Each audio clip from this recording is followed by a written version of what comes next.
I pulled into the Green Valley Community Center parking lot and scared the crap out of 5 senior citizens. Even though it was Halloween, inducing heart attacks in the geriatric population was not on my agenda.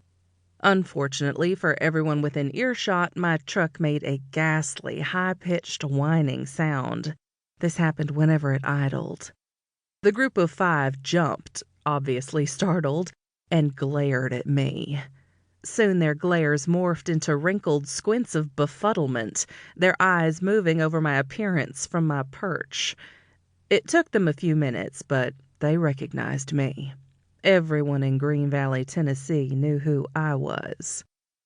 Nevertheless, I imagined they were not expecting to see Jessica James, the 22-year-old daughter of Sheriff Jeffrey James and sister of Sheriff's Deputy Jackson James, dressed in a long white beard, sitting behind the wheel of an ancient Ford Super Duty F-350XL.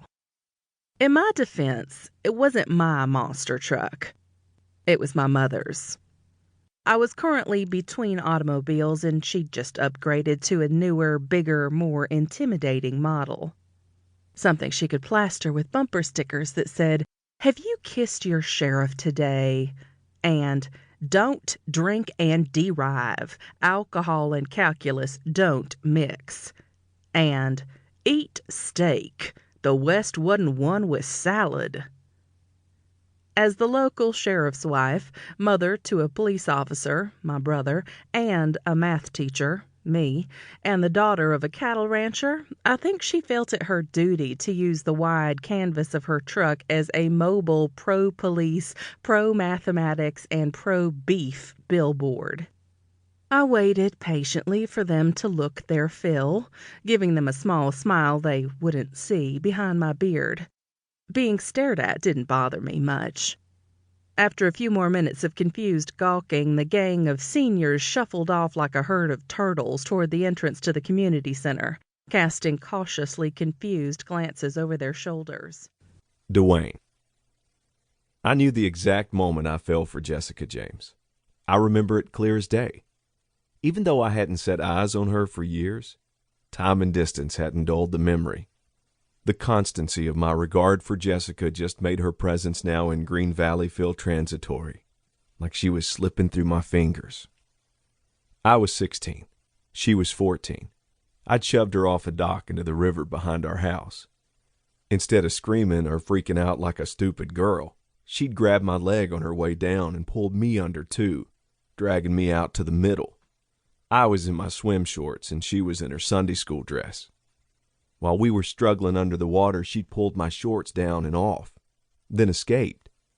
Seeing as how she'd been on the swim team since elementary school, she was the better swimmer, even in a Sunday school dress. Jessica had climbed onto the bank. Her blonde hair had been wet, tangled around her face, down her back. Her white dress had clung to her body, making every young curve visible, and she'd taken off. She'd always been real pretty, but so had lots of other girls. Spitting mad, I ran after her, not caring one lick that I was naked. I'd caught her easily enough. I was the better runner, faster, and tackled her to the ground. I'd pinned her hands above her head and searched them. They were empty. "Where are my shorts?" I demanded, furious. Her body had shook beneath mine. She was laughing. She was laughing so hard she could hardly breathe. And I remember thinking, she was beautiful. Then she'd said, "I threw 'em in a tree." I'd watched her, again losing her breath to laughter, and I couldn't stop my smile. "You threw 'em in a tree?" I asked, feeling a touch of wonder at her cleverness. "Yeah," she'd said, her smile wide and crooked. "You think being mean is enough. Being mean and being smart is better." That was the moment. That was when it happened.